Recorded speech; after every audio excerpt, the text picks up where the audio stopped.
সকলকে জানাই শুভ নবমীর প্রীতি শুভেচ্ছা ও ভালোবাসা। আপনারা দেখছেন আমার চ্যানেল নলেজ উইথ প্রবীর।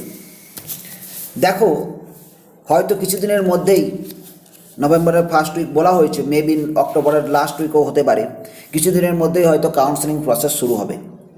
এবং সেই কাউন্সেলিং কিভাবে হবে, পুরো কাউন্সেলিং প্রসেস, কাউন্সেলিংয়ের রেজিস্ট্রেশন কেমন হবে, কাউন্সেলিংয়ে রেজিস্ট্রেশন করার জন্য কত টাকা লাগবে, দেন ফার্স্ট কাউন্সেলিং কীভাবে হবে, সেকেন্ড কাউন্সেলিং কীভাবে হবে, আপগ্রেডেশন প্রসেস আছে কি না, এবং মপ আপ রাউন্ড হবে কি না, তার জন্য কত টাকা লাগতে পারে, এবং ফি অ্যাকসেপ্টেন্স ফিস, অর্থাৎ আপনার যদি কোনো কলেজে সিট অ্যালটমেন্ট হয় সেখানে ফার্স্ট আপনাকে কত টাকা দিতে হবে, সমস্ত সাবজেক্ট নিয়ে কিন্তু আমি আজকে একটা পুরো ক্লিয়ার একটা কনসেপ্ট তোমাদের দিতে চলেছি। তাই বন্ধুরা, হয়তো ভিডিওটি একটু লং হবে, কিন্তু বন্ধুরা যাদের প্রয়োজন তাদেরকে বলবো বন্ধুরা পুরো শেষ পর্যন্ত দেখো, কারণ এটা কিন্তু তোমাদের পক্ষে খুবই উপকারে আসবে। ওকে, দেখো, জয়েন্ট এন্ট্রান্স এক্সামিনেশন বোর্ড কিন্তু তাদের বিজ্ঞপ্তিতে জানিয়ে দিয়েছে কীভাবে কাউন্সেলিং প্রসেস হবে এএনএম এবং জিএনএমদের জন্য। আমি প্রত্যেকটি লাইন খুঁটিয়ে খুঁটিয়ে পড়বো, অর্থাৎ একটু টাইম লাগলেও বন্ধুরা তোমরা কিন্তু জাস্ট ভিডিওটি প্রথম থেকে শেষ পর্যন্ত দেখো। ভালো লাগলে অবশ্যই সাবস্ক্রাইব তো করতেই হবে তোমাদের, লাইক কমেন্ট শেয়ার অবশ্যই করো, বন্ধুদের কিন্তু শেয়ার করতে ভুলো না। ওকে, ইংরাজি 2014 সালে পশ্চিমবঙ্গ সরকার West Bengal act XIV of 2014 প্রণয়ন করে West Bengal joint entrance examination board পুনর্গঠন করেন।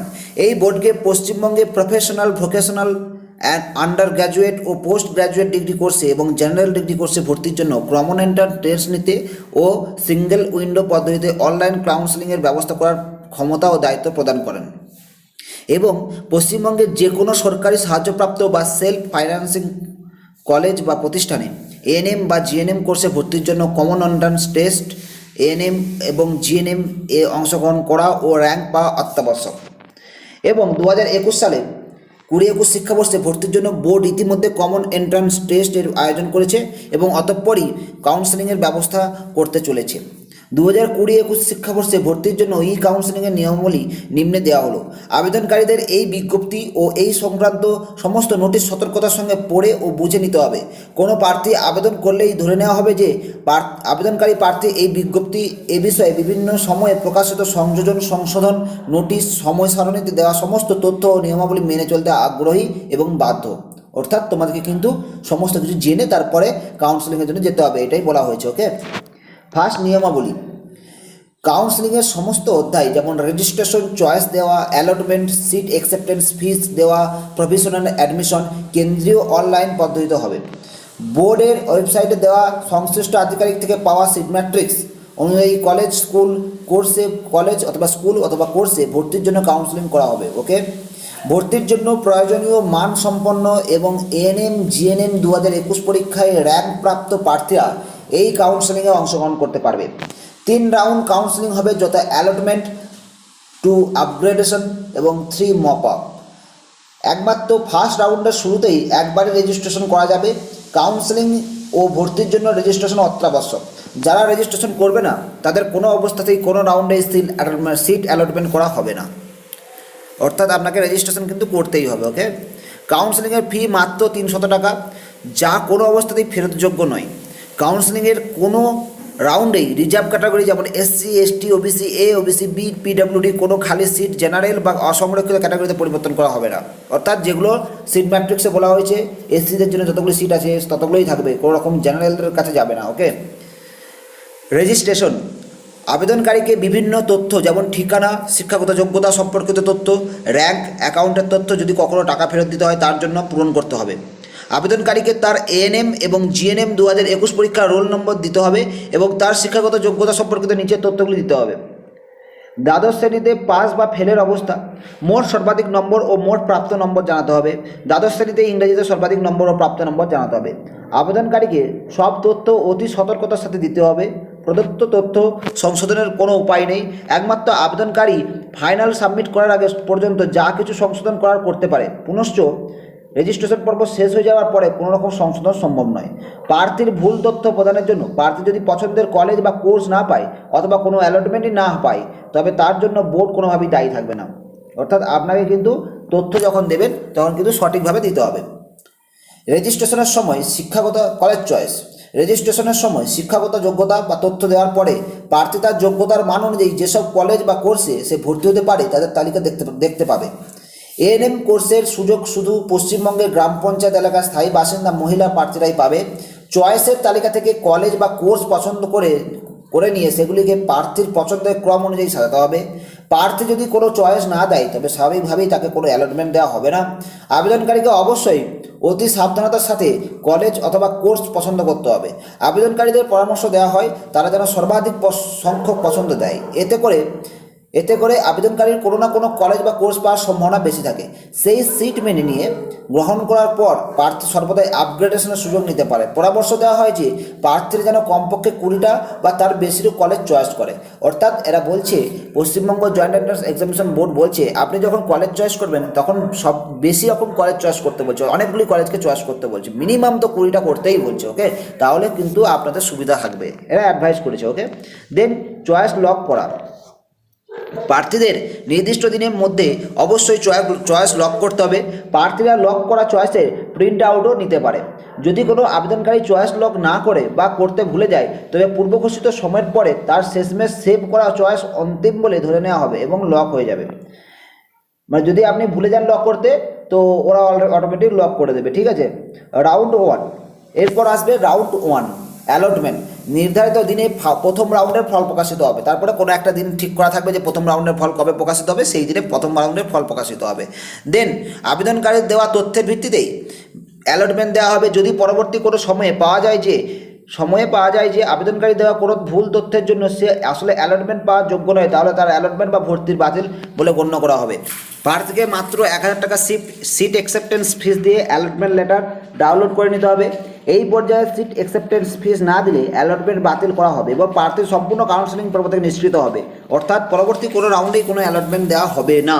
অর্থাৎ আপনার যদি সিট আপনি পেয়ে যান তাহলে আপনাকে অন্ততপক্ষে 1000 টাকা সিট অ্যাকসেপ্টেন্স ফিস কিন্তু আপনাকে মেটাতেই হবে সঙ্গে সঙ্গে, তা নাহলে কিন্তু সেই সিটটা তো থাকবেই না এবং পরবর্তী ক্ষেত্রে বা পরবর্তী রাউন্ডের জন্য আপনাকে বাদ দিয়ে দেওয়া হবে। ঠিক আছে, অতঃপর প্রার্থীকে ওই অ্যালটমেন্ট লেটার এবং অন্যান্য সমস্ত নথিপত্র নিয়ে নির্দিষ্ট সময়ের মধ্যে নথি যাচাইয়ের জন্য অ্যালট করা কলেজে বা স্কুলে সশরীরে উপস্থিত হতে হবে। অন্যথায় অ্যালটমেন্ট বাতিল করা হবে এবং প্রার্থী সম্পূর্ণ কাউন্সেলিং পর্ব থেকে নিষ্কৃত হবে। অর্থাৎ আপনি সিট অ্যাকসেপ্টেন্স ফিস দিয়ে দিয়েছেন, আপনি সিট পেয়ে গেছেন এবং আপনাকে দিয়ে দেওয়া হবে একটা ডেট, যে ডেটে আপনাকে কলেজে গিয়ে ডকুমেন্টস ভেরিফিকেশন করাতে হবে এবং সেই ডেটে আপনাকে গিয়ে ডকুমেন্টস ভেরিফিকেশন কিন্তু করাতে হবে, তাতে আপনার সেটা পছন্দ হোক বা নাই হোক। যদি পছন্দ না হয় সেই কলেজে গিয়ে যখন যাচ্ছেন আপনি সেখানে আপগ্রেডেশন আপনি জমা দিতে পারেন, কিন্তু আপনাকে সেখানে যেতেই হবে, ডকুমেন্টস ভেরিফিকেশন করাতেই হবে এবং যদি আপনার পছন্দ না হয় আপগ্রেডেশন করাবেন, আর যদি আপনার পছন্দ হয়ে যায় তখন অ্যাডমিশন হয়ে যাবেন। ঠিক আছে, নথি যাচাই। প্রার্থীকে যে কলেজে বা স্কুলে তার অ্যালটমেন্ট হয়েছে সেই কলেজে বা স্কুলে নির্ধারিত সময়ের মধ্যে অ্যালটমেন্ট লেটারের প্রিন্ট আউট এবং অন্যান্য সমস্ত অরিজিনাল নথিপত্র ও একটি করে সেলফ অ্যাটেস্টেড কপি নিয়ে যাচাইয়ের জন্য ব্যক্তিগতভাবে পৌঁছতে হবে। ওকে, প্রার্থীর উচিত আগে থেকেই ওই কলেজে বা স্কুলে যোগাযোগ করে অথবা তাদের ওয়েবসাইট দেখে নথি যাচাই ও ভর্তির জন্য কী কী প্রয়োজন তা জেনে নেওয়া। নথি যাচাইয়ের সময় প্রার্থীকে অবশ্যই কোভিড সংক্রান্ত নিয়মাবলী মেনে চলতে হবে। প্রার্থীকে নিচের সারণীতে দেওয়া সমস্ত নথি অরিজিনাল ও একটি করে সেলফ অ্যাটেস্টেড কপি নিয়ে যেতে হবে। সকল প্রার্থীকে কী কী লাগবে একবার দেখে নাও। সকল প্রার্থীকে 10ম শ্রেণীর অ্যাডমিট কার্ড অথবা জন্ম সংস্থাপত্র বা জন্ম সার্টিফিকেট, বার্থ সার্টিফিকেট দিতে হবে। সকল প্রার্থীকে 12শ শ্রেণীর মার্কশিট দিতে হবে। সকল প্রার্থীকে র্যাঙ্ক কার্ড দিতে হবে এবং পশ্চিমবঙ্গের জেলা এলাকার স্থায়ী বাসিন্দা অর্থাৎ পৌরসভা এলাকার স্থায়ী বাসিন্দা যারা, তাদেরকে ইনফরমেশন বুলেটিনের অ্যাপেন্ডিক্স 2 অনুযায়ী আবাসিক সংস্থাপত্র দিতে হবে অর্থাৎ ডোমিসাইল সার্টিফিকেট। অ্যান্ড পশ্চিমবঙ্গের গ্রাম পঞ্চায়েত এলাকার যারা বাসিন্দা তারা ইনফরমেশন বুলেটিনের অ্যাপেন্ডিক্স 1 অনুযায়ী ডোমিসাইল সার্টিফিকেট তাদের দিতে হবে। SC, ST, OBC A, OBC B প্রার্থীদের জন্য তাদের লাগবে তাদের সার্টিফিকেট, মানে এসসি কাস্ট বা এসটি কাস্টের যে সার্টিফিকেট থাকে সেই সার্টিফিকেট, অর্থাৎ আপনাদের কিন্তু লাগছে কাস্ট সার্টিফিকেট। দেন ইডাব্লিউএস প্রার্থী যারা অ্যাপ্লাই করেছেন তাদের লাগবে ইডাব্লিউএস সার্টিফিকেট। দেন যারা অনাথ আশ্রমের বাসিন্দা মহিলারা তারা কিন্তু লাগবে অরফানেজ বা ইনমেটসিক সার্টিফিকেট। ওকে, এগুলো কিন্তু আপনাদের নিয়ে যেতেই হবে কলেজে যাওয়ার সময়। তো এরপরে পশ্চিমবঙ্গ সরকার রাষ্ট্র বিভাগের যারা সিভিল ডিফেন্স হিসেবে অ্যাপ্লাই করেছেন তাদের লাগবে সিভিল ডিফেন্স সার্টিফিকেট। তো নথি যাচাই নিম্নলিখিত বিভিন্ন ফল হতে পারে। প্রার্থীর শিক্ষাগত বা মান বা প্রাপ্ত নম্বর বা ভুল অগ্রাহ্য ক্যাটাগরি সার্টিফিকেট ইত্যাদির জন্য বর্তমানে অ্যালটমেন্ট বাতিল হতে পারে। যে কোনো রকম ভুল থাকলে কিন্তু অ্যালটমেন্ট বাতিল হবে, বারবার বলা হয়েছে। সেক্ষেত্রে তাকে পরবর্তী রাউন্ডে সংশোধিত শিক্ষাগত মান ও ক্যাটাগরি অনুযায়ী গণ্য করা হবে। নথি যাচাই যদি সফল ও সম্পূর্ণ হয় তবে প্রার্থীকে আপগ্রেডেশন চয়েস দিতে হবে, ইয়েস অথবা নো। নো যদি হয়, যদি আপনার ওটা খুব পছন্দ থাকে, যে কলেজটা আপনি ফার্স্ট রাউন্ডে পেয়েছেন সেটা যদি আপনার পছন্দ থাকে, তো আপনি নো আপগ্রেডেশন প্রসেসের জন্য no upgradation form fill up করে জমা দেবেন। যদি পছন্দ না থাকে তাহলে ইয়েস আপগ্রেডেশন। ওকে, প্রার্থী যদি তার পছন্দের সিট অ্যালটমেন্ট পেয়ে থাকে তবে তার ওই সিট গ্রহণ করা ছাড়া আর কোনো বিকল্প নেই, সেই প্রার্থীকে নো আপগ্রেডেশন চয়েস দিতে হবে এবং সংশ্লিষ্ট কলেজের সমস্ত ভর্তি প্রক্রিয়া সম্পূর্ণ করে ফিজিক্যাল রিপোর্টিং রিসিপ্ট সংগ্রহ করতে হবে। এই প্রার্থী অবশ্য যদি চায় মপ আপ রাউন্ডে যদি চায় তো অংশগ্রহণ করতে পারবে।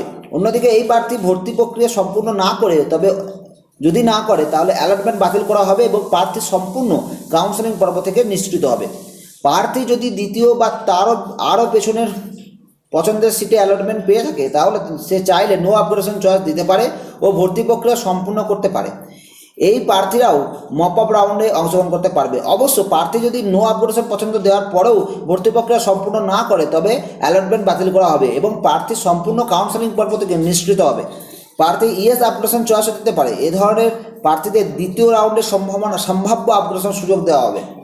প্রার্থী যদি উপরোক্ত কোনো আপগ্রেডেশন চয়েস না দেয় তবে অ্যালটমেন্ট বাতিল করা হবে এবং প্রার্থী সম্পূর্ণ কাউন্সেলিং পর্ব থেকে নিষ্কৃত হবে। অর্থাৎ আপনাদের বলা হয়েছে যে আপগ্রেডেশন চয়েসের যে ইয়েস আপগ্রেডেশন এবং নো আপগ্রেডেশন যে ফর্ম, সেই দুটো ফর্মেই কিন্তু তোমার কাছে রাখতে হবে। যদি তোমার পছন্দ হয়, যদি তুমি যে কলেজটি পাচ্ছ সেটি যদি পছন্দ হয় তাহলে নো আপগ্রেডেশন ফর্ম কিন্তু আপনাকে যখন কলেজে ভেরিফিকেশন করতে আসছেন তখন জমা দিতে হবে। আর যদি আপনার সেই কলেজটি পছন্দ না হয় তাহলে সেই কলেজে গিয়ে আপনাকে ডকুমেন্টস ভেরিফিকেশন করানোর সময় ইয়েস আপগ্রেডেশন ফর্ম কিন্তু জমা দিতে হবে। রাউন্ড 2 বা আপগ্রেডেশন রাউন্ড। প্রথম রাউন্ডের শুরুতেই যারা রেজিস্ট্রেশন সম্পূর্ণ করেছে তাদের মধ্যে থেকে নিচের প্রার্থীরা আপগ্রেডেশনের রাউন্ডেই সুযোগ পাবে। যারা প্রথম রাউন্ডে কোনো অ্যালটমেন্ট পায়নি, যারা প্রথম রাউন্ডে অ্যালটমেন্ট পেয়েছে, সিট অ্যাকসেপ্টেন্স ফিস দিয়েছে, নথি যাচাই পর্ব সম্পূর্ণ করেছে এবং ইএস অ্যাপ্লিকেশন পছন্দ দিয়েছে, তারাও সুযোগ পাবে। যারা প্রথম রাউন্ডে অ্যালটমেন্ট পেয়েছে, সিট অ্যাকসেপ্টেন্স ফিস দিয়েছে, নথি যাচাই পর্ব সম্পূর্ণ করেছে কিন্তু সার্টিফিকেট সংক্রান্ত প্রথম রাউন্ডে অ্যালটমেন্টে বাতিল হয়েছে, তারাও কিন্তু সুযোগ পাবে। নির্ধারিত দিনে দ্বিতীয় রাউন্ডের ফল প্রকাশ হবে। যেহেতু দ্বিতীয় রাউন্ডের শেষ সাধারণ রাউন্ড, তাই আপগ্রেডেশন কোনো সুযোগ থাকবে না। যেহেতু দ্বিতীয় রাউন্ডে শেষ সাধারণ রাউন্ড, তাই আপগ্রেডেশন কোনো সুযোগ থাকবে না। যদি সেকেন্ড রাউন্ডে আপনি কোনো সিট পেয়ে থাকেন এবং তারপরেও আপনি আপগ্রেডেশন করতে চান, যে সেকেন্ড রাউন্ডে যে সিটটি পেয়েছে আপনার সেটা পছন্দ নয়, তখন কিন্তু আপগ্রেডেশন হবে না। কারণ ফার্স্ট রাউন্ড এবং সেকেন্ড রাউন্ড এটা একটা সাধারণ রাউন্ড, দেন থাকবে মপ আপ রাউন্ড। আপনি মপ আপ রাউন্ডে ট্রাই করতে পারেন, মপ আপ রাউন্ডে আবার নতুন করে চয়েস করতে পারেন, ঠিক আছে। তো এটা জেনে রাখা জরুরি যে সিট আপগ্রেড হয় তবে প্রথম রাউন্ডের সিট বাতিল হয়ে যাবে এবং সেই সিট অন্য কোনো যোগ্য প্রার্থীকে দেওয়া হবে। সুতরাং আপগ্রেডেশন কোনো মতেই প্রত্যাবর্তন করা যায় না। ওকে, প্রার্থী কোনো মতেই তার প্রথম রাউন্ডের সিট ফেরতের দাবি করতে পারবে না। অন্যথায় যদি সিট আপগ্রেড না হয় তবে প্রথম রাউন্ডের সিট বহাল থাকবে। ধরুন আমি একটা সিট ফার্স্ট রাউন্ডে পেয়েছি, সেই সিটটা আবার পছন্দ না, আমি সেই কলেজে গিয়ে ডকুমেন্টস ভেরিফিকেশন করিয়ে আমি আর একটা সিটের জন্য আমি অ্যাপ্লাই করছি, অর্থাৎ আপগ্রেডেশন করেছি।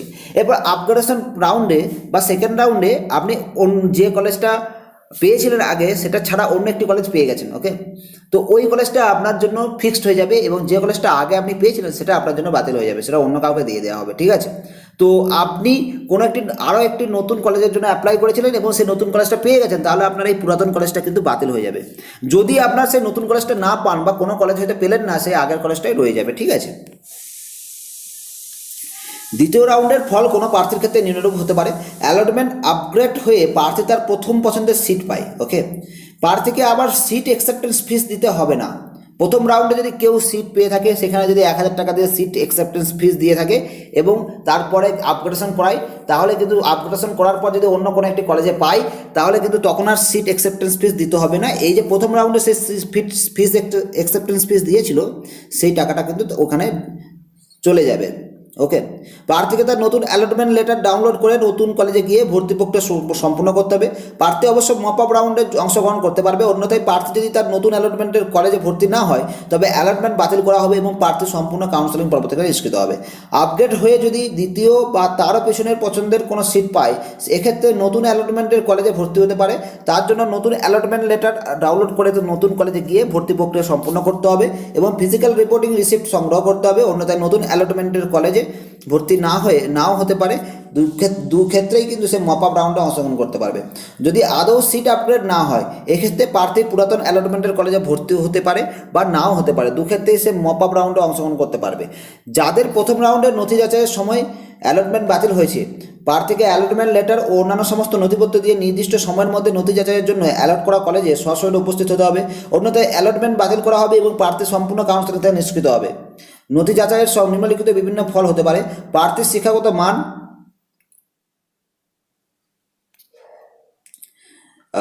মান, নম্বর, ভুল, অগ্রাহ্য, ক্যাটাগরি সার্টিফিকেট ইত্যাদির জন্য অ্যালটমেন্ট বাতিল হতে পারে, সেক্ষেত্রে মপ আপ রাউন্ডে অংশগ্রহণ করতে হবে। নথি যাচাই যদি সফল ও সম্পূর্ণ হয় এবং প্রার্থী যদি তার সফল পছন্দের সিট অ্যালটমেন্ট পেয়ে থাকে তবে তার সংশ্লিষ্ট কলেজের ভর্তির প্রক্রিয়া সম্পূর্ণ করতে হবে। ওকে, তো যদি প্রথম রাউন্ডে কোনো অ্যালটমেন্ট না পেয়ে থাকে এবং দ্বিতীয় রাউন্ডে প্রথমবার অ্যালটমেন্ট পায়, প্রথমে প্রার্থীকে অবশ্যই সিট অ্যাকসেপ্টেন্স ফিস দিয়ে অ্যালটমেন্ট লেটার ডাউনলোড ও প্রিন্ট করে নিতে হবে, অন্যথায় অ্যালটমেন্ট বাতিল করা হবে এবং প্রার্থী সম্পূর্ণ কাউন্সেলিং পর্ব থেকে নিষ্কৃত হবে। এরপর প্রার্থীকে সমস্ত নথিপত্র সহ অ্যালট হওয়া কলেজে যেতে হবে, অন্যথায় অ্যালটমেন্ট বাতিল করা হবে, প্রার্থী সম্পূর্ণ কাউন্সেলিং থেকে নিষ্কৃত করা হবে। অতঃপর নথি যাচাইয়ের ফল নিম্নলিখিত হতে পারে, স্যার আপনাদের বললাম খানিকক্ষণ আগে আমি। এরপরে যেটা হচ্ছে মপ আপ রাউন্ড। নথি যাচাই যদি সফল ও সম্পূর্ণ হয়, প্রার্থী যদি তার প্রথম পছন্দের সিটে অ্যালটমেন্ট পেয়ে যায় তবে তাকে সংশ্লিষ্ট কলেজের সমস্ত ভর্তি প্রক্রিয়া অংশগ্রহণ করতে পারবে। অন্যদিকে এই প্রার্থী যদি ভর্তি প্রক্রিয়া সম্পূর্ণ না করে তবে অ্যালটমেন্ট বাতিল করা হবে এবং প্রার্থী সম্পূর্ণ কাউন্সেলিং পর্ব থেকে নিষ্কৃত হবে। ঠিক আছে, নথি যাচাইয়ের সময় সফল ও সম্পূর্ণ হয় যদি প্রার্থী যদি দ্বিতীয় বা তারও পেছনের পছন্দের সিটে অ্যালটমেন্ট পেয়ে থাকে, সেক্ষেত্রে সম্পূর্ণ করতেও পারে আবার নাও পারে, উভয় ক্ষেত্রে মপ আপ রাউন্ডে যেতে পারবে। ঠিক আছে, এবার মপ আপ রাউন্ডে আসা যাক। ঠিক আছে, মপ আপ রাউন্ডে অংশগ্রহণ করা সম্পূর্ণ ঐচ্ছিক, করতেও পারো নাও পারো। ওকে, তোমার উপর নির্ভর করবে।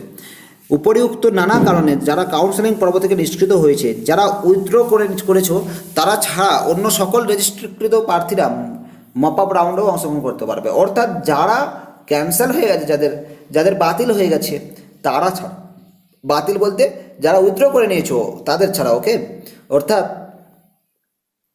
যারা সিট পেয়েছিলে বাট অ্যাকসেপ্টেন্স ফিস দাওনি, যারা সিট পেয়েছিলে ডকুমেন্টস ভেরিফিকেশন করতে যাওনি, যারা সিট পেয়েছিলে কোনো রকম নো বা ইয়েস আপগ্রেশন দাওনি, তারা কিন্তু পাবে না এইখানে রেজিস্ট্রেশন করতে।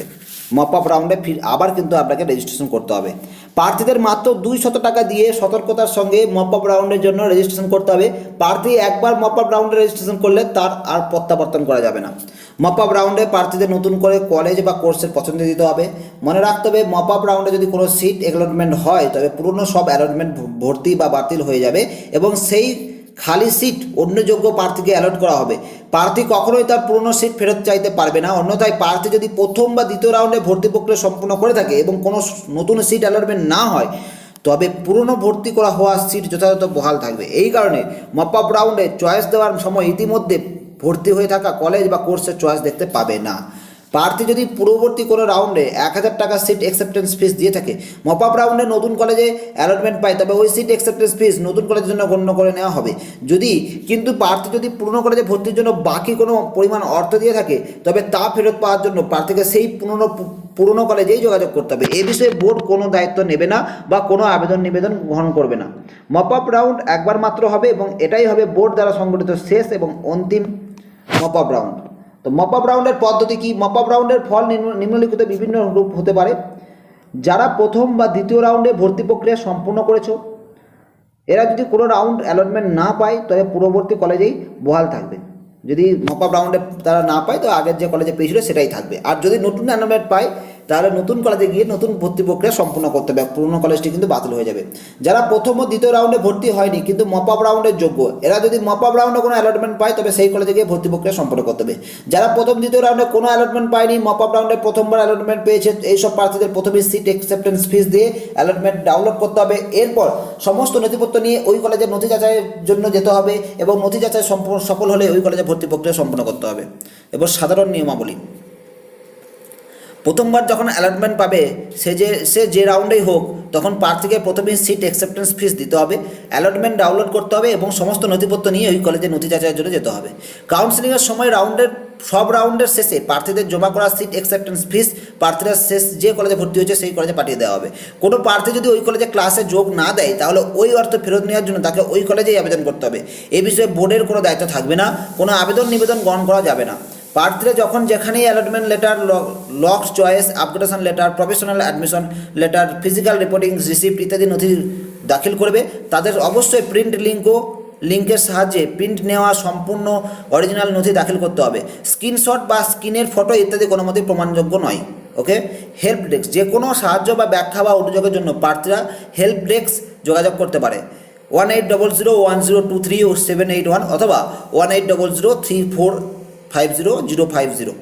সিট ক্যাটাগরি আপগ্রেডেশন, ভর্তি হয়ে যাওয়া প্রার্থীকে এই একই কলেজে একই কোর্সে সিট খালি হলে সিটের ক্যাটাগরি পরবর্তী রাউন্ডে আপগ্রেড হতে হবে। ওকে। উইথড্র ও রিফান্ড, কোনো প্রার্থী যদি কোনো সিট থাকে, কোনো প্রার্থীর হাতে যদি কোনো সিট থাকে, সে সিট অ্যাকসেপ্টেন্স ফিস দিয়ে থাকে, তবে সে যে কোনো রাউন্ডেই প্রথম রাউন্ড ও শেষ রাউন্ড ছাড়া সিট অ্যাকসেপ্টেন্স পর্বের মধ্যে উইথড্র করতে পারে। সেক্ষেত্রে কাউন্সেলিং শেষ হবার 60 থেকে 90 দিনের মধ্যে তার ব্যাঙ্ক অ্যাকাউন্টের সিট অ্যাকসেপ্টেন্স ফিসের পুরো পরিমাণ ফেরত দিয়ে দেওয়া হবে। এক্ষেত্রে প্রার্থীকে কোনো পদক্ষেপ নিতে হবে না, প্রার্থী সম্পূর্ণ কাউন্সেলিং পর্ব থেকে নিষ্কৃত হবে। অন্যান্য যারা সিট অ্যাকসেপ্টেন্স ফিস দিয়েছে কিন্তু ভর্তিও হয়নি, উইথড্র করেনি, তাদের ক্ষেত্রে নিয়ম অনুযায়ী বোর্ডের অনুমোদন সাপেক্ষে ওই জমা করা ফিস আংশিক ফেরতযোগ্য। এদের বোর্ডের ওয়েবসাইটে দেওয়া রিফান্ড রুল সংক্রান্ত নোটিশ অনুযায়ী পদক্ষেপ নিতে হবে। ভর্তির যোগ্যতা ইনফরমেশন বুলেটিনের 3.0, 3.1 এবং 3.2 অনুচ্ছেদ দ্রষ্টব্য দেখতে হবে আপনাকে ভর্তির যোগ্যতা কী কী। সংরক্ষণ ও ডোমিসাইল সংক্রান্ত নিয়মাবলী যদি জানতে হয় ইনফরমেশন বুলেটিন আপনাকে দেখতে হবে। সিট ম্যাট্রিক্স যদি আপনাকে জানতে হয় পশ্চিমবঙ্গ সরকারের স্বাস্থ্য ও পরিবার কল্যাণ দপ্তর থেকে প্রাপ্ত বিভিন্ন কলেজে বা স্কুলে, বিভাগে বা ক্যাটাগরিতে ভর্তির জন্য উপলব্ধ আসন সংখ্যা বোর্ডের ওয়েবসাইটে দেওয়া আছে। এবং আইনি ক্ষেত্র এএনএম এবং জিএনএম 2021-এর কাউন্সেলিং সংক্রান্ত সমস্ত বিষয় কলকাতা ক্ষেত্রের মধ্যে সীমাবদ্ধ থাকবে।